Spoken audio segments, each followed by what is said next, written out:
Alam mo bang may nakalap na mga ebidensya ang mga pulis sa pagpanaw ni Yu Minlong o mas kilalang Alan Yu. Isang sikat na Chinese actor sa edad na 37 years old at ayon ito sa ulat ng mga pulis sa Beijing na noong September 11, 2025 ay nahulog di umano si Alan Yu sa isang mataas na building at yun ang dahilan ng kanyang pagkamatay. Grabe yung ginawa sa kanya. Ito, pakinggan niyo.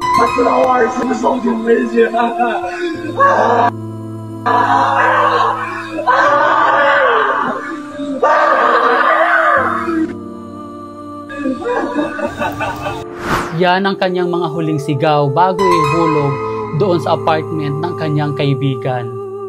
At sila ang mga suspect dahil sila lang naman daw ang huling kasama niya bago siya nahulog. Mayroon itong foul play dahil nakita sa autopsy sa bangkay ni Alan Yu na mayroon itong 3 tusok sa parte ng kanyang katawan.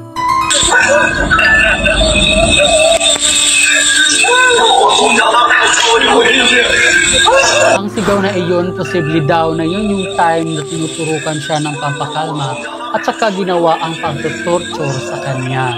Nakunan din sila ng video na naglalakad sa hallway na papuntang kabilang room at mapapansin nyo na may isang lalaking inaalalayan sa paglalakad.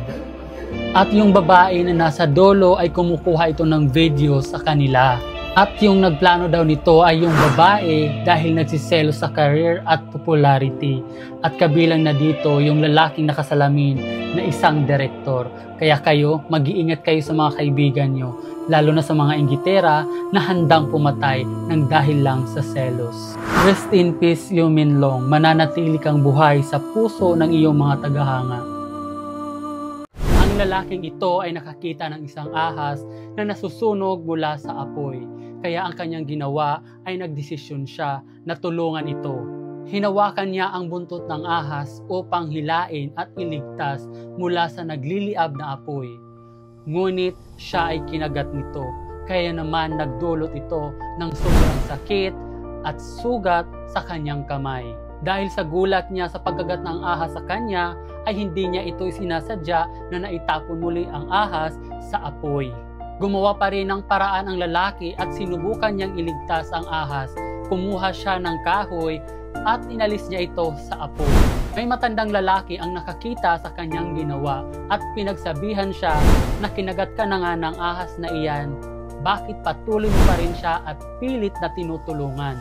Sumagot naman ang binatang lalaki at sinabi niya na kalikasan ng mga ahas ang kumagat at normal iyon sa kanila. Ngunit hindi ito mababago ang aking kalikasan. Ang kalikasan kong tumulong at magmahal. Kaya naman ikaw, huwag mong baguhin ang ugali mo dahil lamang sa masamang ugali ng iba. Manatili sa iyo ang busilak mong puso at huwag mawala ang maayos mong isipan. Piliin mo lang palagi ang maging mabuti sa lahat.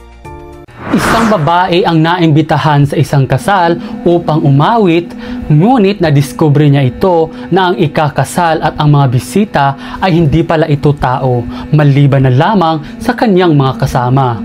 Ito ang kwento ni Nora. Noong 1997, kabilang siya sa pinakasikat na banda mula sa Kuwait. Isang gabi ay may tumawag kay Nora mula sa isang babae at iniimbitahan siya na kumanta sa isang kasal. Malaking pera ang inalok at ang ibabayad sa kanya. Nagdadalawang isip pa si Nora dahil wala ito sa kanyang schedule.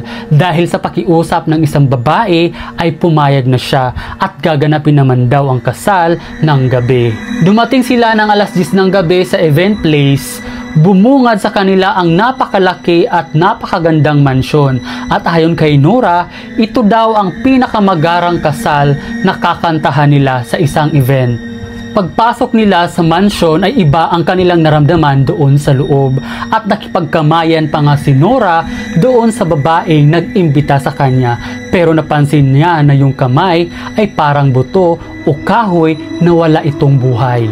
Sinimulan na ni Nora ang pagkanta kasama ng kanyang team. Sa una ay normal lang ang kanilang sayawan. Ngunit habang tumatagal ay nagbabago na ang kanilang mga sayaw. Ang iba ay may tumatalon-talon at ang kanilang kilos ay parang mga hayop na. Nagtataka si Nora na bakit kakaiba ang kanilang kasuotan at masyadong mahaba ang kanilang mga buhok.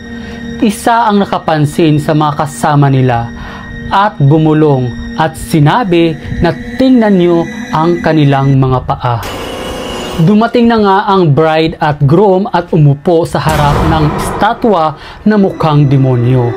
At ang mga sumasayaw ay nagsisigawan na at nanginginig na sila sa takot at bumulong naman si Nora sa kanyang mga kasama na magpatugtog daw sila hanggang sumikat ang araw at yun lang ang tanging paraan para makalabas sila ng buhay. Halos 5 oras na silang nagpapatugtog habang nakikita nilang sumasayaw ang mga nakakatakot na itsura ng mga engkanto. Sabi daw ang mga engkanto ay kayang magbalatan yung tao pero hindi nila kayang baguhin ang kanilang mga paa. Hanggang dumating ang alas 4 ng madaling araw, nagsialisan ang mga engkanto at unti-unting dumilim ang loob ng mansyon.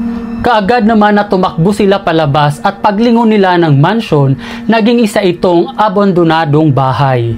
Habang nasa kalsada na sila ay may nakasalubong silang isang lalaki at ikwinento nila ang buong nangyari.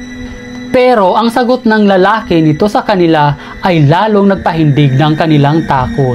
Ikwinento na matagal na palang abandonado ang bahay na yon at hindi pa siya ipinapanganak ay wala nang nakatira doon. At ang gabing yon ay hindi makakalimutan ni Nora at ng kanyang mga kabanda ang nangyari sa kanila at ipinangako nila na kailanman ay hindi na sila tutugtog o mag-perform.